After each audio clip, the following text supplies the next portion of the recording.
السلام عليكم ورحمة الله وبركاته. ازاي تحب القرآن بجد؟ ممكن لأول وهلة لما تسمعوني كده تقولوا احنا بنحب القرآن، ده كتاب ربنا واحنا بنحبه. بس انا بقول بجد. وخليني اوضح وجهة نظري ازاي. هكلمكم عن انواع مختلفة من الناس، من ناحية علاقتهم بالقرآن، اخبارهم ايه. في ناس علاقتهم بالقرآن ان في مصاحف جميلة قوي في البيت مزينة البيت، وكل فترة يفتحوها لما يكون في مناسبة. في بعض الناس علاقتهم بالقرآن لما يكون في حالة وفاة يقرأوا للمتوفي، ده مستوى. في مستوى تاني حد بيقرأ القرآن كل يوم، لكن هي بتقراه من باب انها اتعودت تقراه، او هو بيقراه من باب انه اتعود يقراه. احيانا بيبقى فيه زهق وهو بيقرا القرآن. احيانا بتبقى المرأة بتقرا القرآن وهي نفسها تخلص بقى الورد اللي عليها بسرعة عشان تقوم تعمل شغل البيت او تقوم تتفرج على التمثيلية. فدي العلاقة التانية. يبقى هنا هي قرت قعدت تقضية واجب، شيء روتيني ممل ما فيهوش اي لذة او استمتاع، فده مستوى تاني. لكن بتعمله على الاقل، بتعمله بحكم التعود، وبعض الناس بيعملوه بالغصب، ودول جولي في الجلسات. يعني تقولي ان وهي صغيرة كان اهلها بيجبروها على قراءة القرآن، يعني ويضغطوا عليها في الموضوع، فبقت طالعة بتعمله بالجبر، كأنها يعني كده عصر على نفسها كل أنواع الليمون عشان تفتح المصحف. فده برضو علاقة مش علاقة صحية بالقرآن. احنا عايزين نحب كتاب ربنا بجد ونقبل عليه بجد. فدي تاني نوع. في نوع تالت مستمتعين بقراءة القرآن، ممكن يستمتعوا بترتيله قوي، او يستمتعوا بان هم يسمعوا شيخ بيرتل القرآن بصوت جميل، في متعة في الحتة دي. تلذذ بايه؟ بالتلاوة نفسها، يعني القرآن ككلام كده ونظم جميل أعجبهم، بيخشوا في حالة من النشوة بجماليات القرآن كصوت أو كجرس موسيقي، يعني جميل جدا. بس بيقفوا على كده. في ناس تانيين علاقتهم بالقرآن إن هم بيهتموا إن هم يفهموا معاني كل كلمة ويقروا التفسير، ممكن كمان يقروا يعني بعمق في التفسير. لكن بيعملوا ده ايه؟ من باب ان هم عايزين يعرفوا معلومه. في مستويين من العلم، ان انا عرفت معلومه، عرفتها، لكن انا ما اتغيرتش، انا عرفتها. المستوى التاني ان انا عرفت معلومه فحياتي تتغير لما عرفتها. هو ده المستوى اللي احنا عايزين نوصل له. لما تعتبر القرآن مستشارك اللي بيحل لك مشاكلك واللي بيجاوبك على اسئلتك واللي ينور كل جوانب حياتك، لما تتعامل معاه بالشكل ده هتقبل على قرايته بحب، مش بضغط، مش بروتين، مش تقضية واجب عشان ابقى خلصت الورد اللي عليا وكأن القرآن ده حاجة منفصلة عن حياتنا. القرآن يبقى معاك في كل حياتك. هي دي العلاقة اللي احنا محتاجين نبنيها مع القرآن. فأنا متوقعة اللي مشرفيني باللايف ده هيكون عندهم صدق. أنا مين في دول؟ أنهي مستوى من المستويات؟ الناس اللي كانوا اهاليهم بيجبروهم على قراءه القران بيبقى فعلا عندهم صعوبه لما يكبروا ان هم يعني علاقتهم بتبقى علاقه حب حقيقي مش علاقه ضغط. بعضهم بيقرأوه عشان ايه؟ يعني انا عايزه اتقرب من ربنا عشان ما يزعلش مني لو ما قريتش. طب ما انا احبه، ما انا استمتع بيه، ما انا اروح بحب مش بضغط. ازاي نروح للقران بحب حقيقي مش بضغط؟ يبقى شيء تتمني تعمليه، نفسك تفضي عشان تقري قران. ازاي علاقتك بالقران الكريم تبقى عامله كده؟ ده بانك تاخدي خطوات متدرجه في رحلتك مع القرآن الكريم، كل واحد حسب المكان اللي هو فيه. ربنا سبحانه وتعالى ما ألزمناش بأي حاجة، لا ألزمنا بحفظ القرآن ولا ألزمنا بقراءة عدد كبير من الآيات، ما ألزمناش بأي حاجة. أنا لما بتجيلي عميلة في جلسة تقول لي أنا علاقتي بالقرآن مش عجباني، حاسة إن علاقتي بيه روتينية ومش عارفة أستفيد منه ولا أستمتع بيه في حياتي، وبيبقى عندها ميزة إنها وصلت للمستوى ده من الصدق، بقول لها طيب إيه الآية الكريمة اللي أنت بتحبيها؟ ليه آية واحدة حتى مش سورة. إيه رأيك النهاردة تقعدي ترددي الآية دي؟ ايه رايك لو مش قادره تقري تسمعي؟ يبقى في مرونه، علاقتك بالقران فيها مرونه. مش لازم ما نلزمش نفسنا بحاجه خالص. انا عايزه استمتع، فهعمل اللي يناسبني. يعني لو حد مثلا النهارده، انا امبارح كنت مرهقه جدا، فلقيت نفسي فعلا مش قادره ابص في المصحف، رحت قعدت اسمع. اللهم امين. تسلم يا استاذ نضال، لو تسلمي. ربنا يكرمكم يا رب. تسلمي حبيبتي. فانا لقيت نفسي مش قادره اقرا، فقعدت استمعت. يبقى علاقتك بالقران يكون فيها مرونه، ما فيهاش تفرض على نفسك اي حاجه، عشان تقدر تقبل عليه بحب، وهو كتاب ربنا. القران فيه ردود على كل الاسئله وحلول لكل المشاكل. وخليني اديكم امثله من ناس جولي في الجلسات، وبفضل الله كده يعني قدرت بشكل عملي احببهم في القران الكريم. اني قدرت يعني ربنا فتح عليا اني احل لهم مشاكل عندهم في حياتهم من القران نفسه. ومن ساعتها علاقتهم بالقران اتغيرت، وبقوا يتعاملوا معاه كنور ينور حياتهم، مش كتقضيه واجب ولا عاده ولا روتين ولا يعني. لا بالعكس، شيء انا حباه، انا شيء بحبه، رايحه عشان بحبه. طيب، اول حد جالي عميل ربنا يبارك له، يعني طبعا انتوا عارفين الاوضاع الاقتصاديه، وهو رب اسره، فهو طبعا قلقان من الاوضاع الاقتصاديه وخايف على اسرته. فبيقول لي ان هو متضايق من نفسه، انه خايف، لان المفروض المؤمن ما يخافش.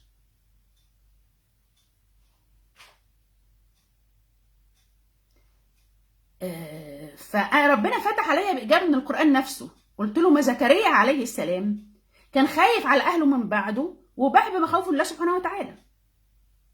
في سورة مريم، ذكر رحمة ربك عبده زكريا إذ نادى ربه نداء خفيا قال رب إني وهن العظم مني واشتعل الرأس شيبة ولم أكن بدعائك ربي شقيا وإني خفت. بعدها على طول يعني إن هو بينه وبين ربنا سبحانه وتعالى عمار، ودايما متعود إنه لما بيستجيب دعائه رغم العلاقة المتينة دي بالله هو خايف. يبقى أنت إزاي جاي تقولي المؤمن ما يخافش؟ القرآن ما قالش كده. للأسف احنا ساعات بنخلي المجتمع يبقى له يعني يبعدنا عن الفطرة السليمة لما نصدق الكلام اللي في المجتمع اللي يخالف القرآن. طب ده ليه بيحصل؟ ليه بنصدق الكلام اللي في المجتمع اللي بيخالف القرآن؟ لأن علاقتنا بالقرآن أصلا مش علاقة قوية. لو احنا مقبلين عليه بحب وفضول وشغف ان احنا ناخد من انواره، وان هو ينور حياتنا كلها ويرشدنا لحلول لكل التحديات اللي في حياتنا، كنا ده كفيل انه يحررنا ويورينا ايه الصح، حتى والمجتمع فيه حاجات غلط. لان جمله المؤمن ما يخافش دي جمله تخالف القران. وزكريا عليه السلام رسول يوحى، يعني نبي يوحى اليه، وكان خايف. موسى عليه السلام اول ما ربنا سبحانه وتعالى بعد ما ربنا سبحانه وتعالى كلمه تكليما كان خايف من فرعون. يبقى يعني ايه المؤمن ما يخافش؟ جمله المجتمع قالها تنافي القران. طب ده حصل ليه؟ حصل ليه ان الجمله دي اللي تنافي القران هو الناس صدقوها؟ لان هم مش متعمقين في علاقتهم بالقران.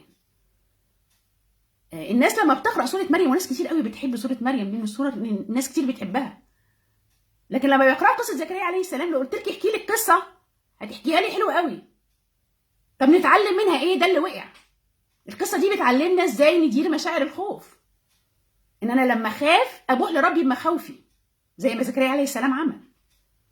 وزكريا عليه السلام كان عنده حسن ظن عالي قوي بالله. لو تلاحظوا في الدعاء بيقول له ايه؟ اني خفت الموالي من ورائي فهب لي من لدنك وليا. من لدنك يعني انا عايز الحل منك يا ربي من غير وسيط. كلمه لدنك دي يعني ربنا يحلها، هو مش عارف يعمل ايه في الوضع اللي هو فيه، فيا رب يحلها من عندك، هب لي من لدنك وليا. فحصلت له معجزه نتيجه حسن ظنه بالله، بس كانت البدايه ايه؟ انه خايف فاعترف بخوفه لله. إذا لو أي حد فيكم مؤمن بمقولة المؤمن ما يخافش، المقولة دي تنافي القرآن. بس عشان احنا ندرك ده محتاجين علاقتنا بالقرآن تكون علاقة عميقة، إني لما أقرأ قصة زكريا عليه السلام في القرآن أتعلم منها حاجة. ما يبقاش الهدف إني عرفت معلومة. القرآن مش كتاب تاريخ يا جماعة. يعني أنا مش الهدف إني عرفت القصة، والله زكريا جاله ولد بمعجزة وكانت زوجته ما بتنجبش، مش ده يعني. لا، أنا عايزة حياتي أنا تبقى أحسن. حياتي تبقى احسن لما اتعلم ادير مشاعر خوفي زي ما زكريا عليه السلام ادار مشاعر خوفه، انه باح بيها الى الله سبحانه وتعالى.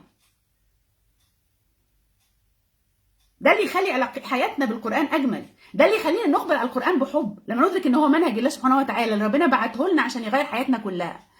ويعني زي ربنا سبحانه وتعالى من حبه لينا بعد ما خلقنا ما سابناش. زي ما امدنا في الارض بكل مقومات حياتنا، امدنا بمنهج عشان نعرف نعيش سعداء في الدنيا، ننجح في اختبار الدنيا وبعدين نلقى الله وراضي عنا في الاخره. ادانا المنهج ما سابناش. فهو الصانع، هو اللي خلقنا وادانا يعني نقدر نقول الكتالوج او المانيوال. انتوا لما بتشتروا اي جهاز من موبايل ولا اي جهاز مش بتفتحوا المانيوال تشوفوا تشغلوه ازاي؟ او القران ده منهج حياتنا. فلما ندرك ان هو منهج حياتنا نقبل عليه بحب وبصدق، نبقى عايزين يعني نقبل عليه واحنا حابين نقبل عليه، ندور فيه على حلول لمشاكلنا، ندور فيه على ردود على اسئله محيرانا، وهنلاقي اجوبه. يعني انا الحمد لله ربنا فتح عليا بالاجابه دي على العميل ده من القران، ما قلتش حاجه من بره. جات لي عميله تانية جت تقول لي انا زعلانه من ربنا. والحقيقه جلسات الكوتشنج يمكن فيها ميزه الناس بتبقى صادقه قوي. قلت لها طب زعلانه من ربنا ليه؟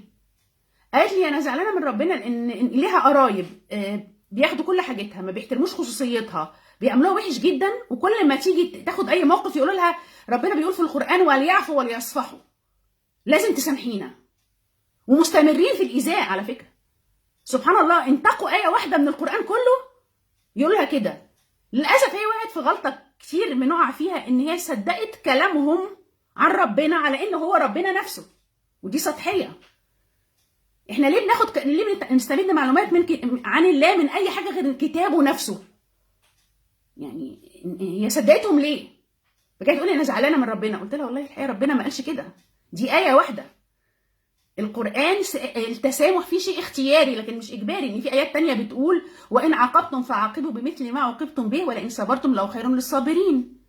آية تانية بتقول ولكم في القصاص حياة يا أولي الألباب، والعين بالعين والسن بالسن والجروح قصاص. يعني لو حد أساء لي أخد حقي. يبقى التسامح اختياري. هم جابوا آية واحدة وتقولي كل ما يعني هي بتنفعل عليهم ويلوموها على كده. قلت لها القرآن بيقول لا يحب الله الجهر بالسوء من القول إلا من ظلم. يعني ربنا حاسس بينا حد مظلوم فبيزعق للي ظلمه من حقه، لكن ان هم مستبدين مسكوا لها ايه واحده. ولان هي بقى هي غلطتها انها علاقتها بالقران سطحيه، قررت تستمد نظرتها عن ربنا من كلام قرايبها. قلت لها القران عندك ما تقريه.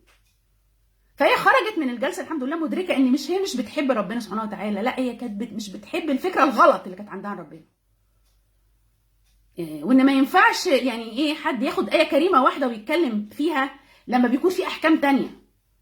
يعني هو انا ازاي استشفيت ان التسامح في القران شيء مستحب مش فرض؟ من ان في كذا ايه. في ايه بتقول وليعفوا وليصفحوا، واللام دي في اللغه العربيه هي اسمها لام الامر. يعني لو شفتها لوحدها كده هنلاقي ان ربنا بيقول لك لازم تسامح. لكن في ايات تانية بتقول وان عاقبتم فعاقبوا بمثل ما عوقبتم به ولئن صبرتم لخير للصابرين. لو حد اساء لك تقدر تاخد حقك. يبقى هنا نستنتج ايه؟ ان ده حاجه اختياريه مش حاجه اجباريه اهو. بس هي كانت ايه؟ هاجره كتاب الله وبتستمد المعلومات من اهلها، فجت تقول لي انا زعلانه من ربنا. طب ربنا بس يعني فالحمد لله كانت النتيجه ان هي علاقتها بكتاب الله قويت. بعد كده اتعلمت من الموقف ده ان هي هتستمد معلوماتها عن الله من كتاب الله مباشره من غير ما حد يتدخل ويقصقص اللي هو عايز يقصقصه عشان هو نفسه. يعني دي النقطه. احكي لكم حاجه تانية اخيره تدل على قد ايه مجتمعنا بعيد عن الفطره السليمه يعني. ودي ممكن ابقى اعمل عليها لايف مخصوص. في عميله عندي هي كانت متزوجه وما حصل يعني الزواج ما كملش وانتهى بالطلاق. فهي راحت فرح والناس ايه قعدوا يقولوا لها عقبال ولادك وما يقولهاش عقبالك. فجت متضايقه قوي بتقول لي هو ليه المجتمع رافضنا كده؟ ليه هم مستكترين عليا احتماليه ان انا ممكن اتجوز؟ يعني ليه هم بيقولوا لي كده؟ فانا قلت لها والله ان هم بعاد عن الفطره. تعالي نرجع للقران. قال ايه القران؟ في ايه في سوره البقره بتتكلم على علم الله انكم ستذكرونهن ولكن لا توعدوهن سرا. في ايه في القران في سوره البقره عن ان لما واحده تتطلق ما ينفعش حد يخطبها قبل العده ما تخلص، لان ايام الحبيب المصطفى كانوا النساء اول ما يتطلقوا يوفوا عدتهم يتجوزوا على طول، كانوا على الفطره. او لما زوجها يتوفى بعد 4 شهور العده تتزوج على طول. من كتر ما كان في اقبال بقى على المطلقات، كانوا الرجاله عايزين يبقى ايه، الايه بتقول له ايه؟ لا جناح عليكم فيما عرضتم به من خطبه النساء او اكننتم في انفسكم. يعني ايه؟ انت لو معجب بواحده هي اتطلقت بس لسه عدتها ما تخلصش وعايز تقول لها لاحسن حد غيرك يسبق ويروح يتجوزها، مفيش مانع تلمح، بس ما تعملش اكتر من كده لغايه ما العده تخلص، يعني العده لازم تحترم. فبالتالي يبقى هنا كان ايام الحبيب المصطفى هم على الفطره ايه، مفيش مشكله ان واحده تتزوج وزوجها ينتهي، كانوا في اقبال عليها يعني، لدرجه ان هو يخاف لحد غيره يلحق يخطبها فعايز يقول لها بسرعه يلمح، فربنا سمح له يلمح. طلع شوفي انت مكانتك ايه في القران. لكن مجتمعنا بعيد عن الفطره ازاي. قلت لها اذا كان الحبيب المصطفى اول بخته خديجه عليها السلام كانت متزوجه مرتين قبله، ده احسن انسان على وجه الارض. مجتمعنا بعيد عن الفطره. فانت عشان تعيشي سعيده ارجعي للقران، استمدي المعلومه من كتاب ربك. لو علاقتك متينه بالقران كنت شفتي ده. كمان انا استشفيت من الايه الكريمه دي اللي بتقول ايه، الايه دي بتقول لا جناح عليكم فيما عرضتم به من خطبه النساء او اكننتم في انفسكم. شوفوا الحته دي بقى، علم الله انكم ستذكرونهن ولكن لا توعدوهن سرا الا ان تقولوا قولا معروفا ولا تعزموا عقده النكاح حتى يبلغ الكتاب اجله. موضوع العده، حته علم الله انكم ستذكرونهن دي معناها ايه؟ هو لسه ما اتجوزهاش اهو، بس هتيجي في باله. يبقى ما فيش مخلوق يجي يقول لك الحب حرام، حب بين رجل وامراه ما اتجوزوش كشعور، لا مش حرام. الايه بتقول ده ربنا يقول انا عارف انكم هتفكروا فيهم بس سيطر على سلوكك، لا توعدهن سر. برضه فنستنبط من الايه دي ان مشاعر الحب نفسها هي مش بايدنا اصلا، يعني مش بايدنا عشان نلوم نفسنا عليها. بس في ناس بيبقى مش فاهمه ده، في ناس بتلوم نفسها على مشاعرها، زي اللي اديت لكم عليه مثل في اول اللايف اللي هو بيجي يقول المؤمن انا متضايق انه خايف، يقول المؤمن ما يخافش، فبيلوم نفسه على مشاعره. فده فهم غلط. يبقى هنا الحته دي، فانا قلت لها لما ترجعي بقى للقران تلاقي ان انت كانسانه زواجك انتهى، انت مكرمه تماما. ولو المجتمع بتاعنا على الفطره ما كنتيش مريتي بحاجات غريبه زي دي. طبعا كانت بتمر بحاجات تانية مزعجه، انها مثلا اما برضه في نفس الفرح اللي راحته يعني كأن الناس بتخمس في وشها، يعني خايفين تحسدهم حاجات كده. الستات المتزوجات خايفين بيبعدوا ازواجها عنها لحسن تخطف جوزها من عندهم. بقى المعتقدات الغريبه دي في نظره مش مريحه للمطلقات في مجتمعنا. بس هي تتحرر ازاي؟ لو رجعت للقران هتلاقي ان هي يعني مكانتها كبيره قوي. فالضغط المجتمعي بيوجع على فكره. يبقى الحل يلا نرجع لكتاب ربنا عشان نتحرر. مجتمعنا في حاجات بعيد عن الفطره كتير، مش قليله على فكره. فخلينا يبقى مرجعيتنا الاولى هي كتاب ربنا، فنفهم صح. فهي هنا لما هي يحصل كده حصل حاجه جميله بعد كده بقى. لما اتكلمنا الكلام ده كله بعد كده هي شافت الايه الكريمه في سوره الفرقان. هنا بقول لكم بقى ان القران يدينا رسائل. الايه الكريمه في سوره الفرقان بتقول وعباد الرحمن الذين يمشون على الارض هونا واذا خاطبهم الجاهلون قالوا سلاما. هي ادركت الايه دي بتقول لها ان الناس اللي استكتروا يقولوا لها عقبالك وهي راحت تحضر فرح، الناس دول جاهلون انهم بعيد عن الفطره. فسلاما، انا مش كلامكم مش هيأثر فيا، انا هحتفظ بسلامي النفسي. الرساله جاتها من القران في موقف يخصها. عايزه اقول لكم برضو انا مثلا جات لي رساله من نفس الايه دي في موقف تاني خالص. مره كنت راكبه تاكسي ومستعجله جدا وعماله استعجل الراجل والدنيا يعني عندي حاله استعجال رهيبه. راحت الايه دي اشتغلت، مش صدفه طبعا. وعباد الرحمن الذين يمشون على الارض هونا، هونا يعني بوقار وسكينه. فحسيت ان ربنا بيقول لي من خلال هذه الايه اهدي شويه، انت مستعجله بزياده والعجله من الشيطان، مش من الحكمه تبقي مستعجله قوي كده. فانا لقطت رساله الايه لما جات لي هنا، فكانت جايه لي في موقف محدد. اللي يخلي علاقتك بالقران تبقى علاقه جميله انك تربطه بحياتك كلها، ما يبقاش روتين بتعمله ودمته، لا، ده اللي يخلي حياتك تبقى بالقران اجمل. يعني انا سعيا مني اني اساعد الناس ان هم يشوفوا ده. يعني ربنا فتح عليا بكذا حاجه بقدمها، من ضمنها كتاب اشراقه روح اللي انا بعلن عنه النهارده. كتاب اشراقه روح هو كتاب بيتدبر في ايه كريمه واحده، هي فلا اقتحم العقبه. يعني لو عندك تحدي في حياتك يلا اقتحموا، يلا نحل حلول جذريه مش امور سطحيه. فلا اقتحم العقبه ده عباره عن كتاب وكوتش. ازاي؟ الكتاب ده بعد ما بنفهم معنى الايه الكريمه بنطرح اسئله كوتشنج تفاعليه في الكتاب تخليك الموضوع اللي عايز تعالجه توصل فيه لحلول. وبعد كده بعمل لكم جلسه كوتشنج هديه مع الكتاب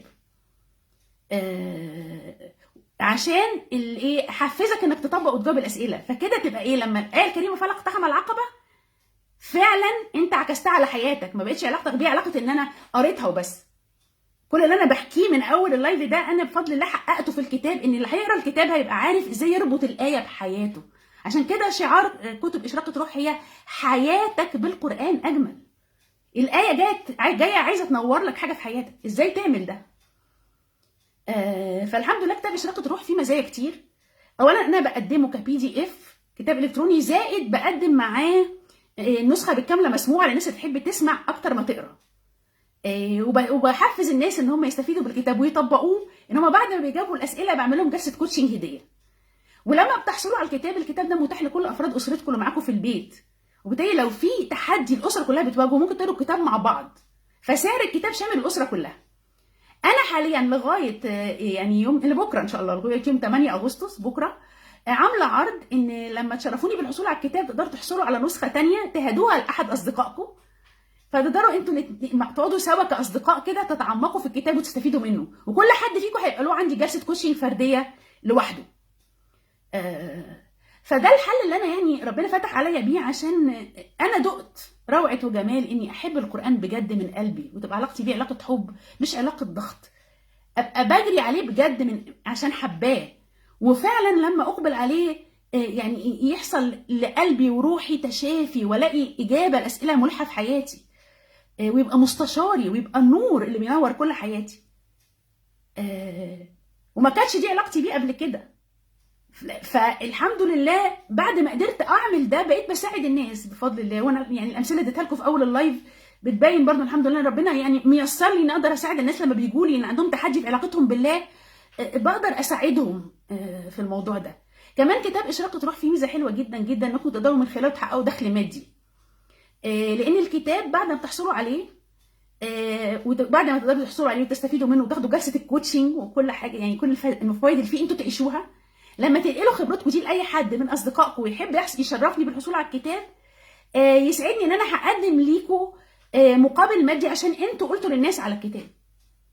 فده يعني فانا جات لي كذا واحده كانت العقبه اللي عايزه تقتحمها انها بتدور على شغل، قلت لها طيب يلا الكتاب نفسه ممكن انت تجيبي اضعاف سعره بالطريقه دي، بس انت الاول خدي التجربه، جاوبي الاسئله، اعملي جلسه الكوتشنج، خلي الرؤيه تبقى واضحه عندك، فعلا تجاوزي مشكله كبيره عندك فتقدري تحكي القصه بكل صدق لاصحابك، فهم كمان هيحبوا يخوضوا نفس التجربه. كلنا نحب لما يكون في تحديات جامده في حياتنا نقدر نواجهها ونلاقي لها حلول، ومفيش احسن من كتاب ربنا سبحانه وتعالى يبقى مرشد لينا في هدف رائع بالشكل ده. واحيانا بتكون العقبه اللي مواجهانا، ودي برضو الكتاب بيلاقي لها حل، احيانا بتكون العقبه اللي مواجهانا ان احنا في اكتر من حاجه عايزين نغيرها، وده لوحده ممكن يخلي الانسان يتشتت. نبدا بايه؟ برضو كتاب اشراقه روح بيساعدكم تقرروا ايه اللي تبداوا بيه كخطوه في انكم تحسنوا حاجه في حياتكم، وتبقوا مقتنعين ان ده احسن حاجه تبداوا بيها. وبعد ما تقرروا ان ده اللي هتبداوا بيه تبداوا تحطوا خطه انكم تجاوبوا على اسئله الكتاب التفاعليه محطوطه بترتيب معين، فتقدروا انكم تلاقوا حلول. وبعدين تقولي في جلسه كوتشنج عشان كل ده ايه يبقى واضح ومعالمه واضحه. استثمار الكتاب يعتبر يعني قليل قوي قوي بالنسبه لقيمته، وانا قصده يعني هو استثماره اقل من سعر جلسه كوتشنج منفرده اصلا، اقل من 300 جنيه استثمار الكتاب. لكن حياتكم تستاهل منكم انكم تسعوا لده. لو حابين فعلا ان علاقتكم بالقران تبقى جميله بجد وما فيهاش ضغط، وانكم تخبروا عليه بحب وتلاقوا فيه اجوبه لاسئلتكم وحلول لمشاكلكم، يبقى نور لحياتكم، انا بشجعكم تستفيدوا بالفرصه دي وتشرفوني بالحصول على كتاب اشراقه روح. وطبعا لو عندكم اي اسئله او استفسارات يعني يسعدني الرد عليها في التعليق او على الخاص. وان شاء الله ربنا يبارك لكم دايما ويوفقكم في كل حياتكم. وافتكروا دايما ان حياتك بالقران اجمل. سلام عليكم.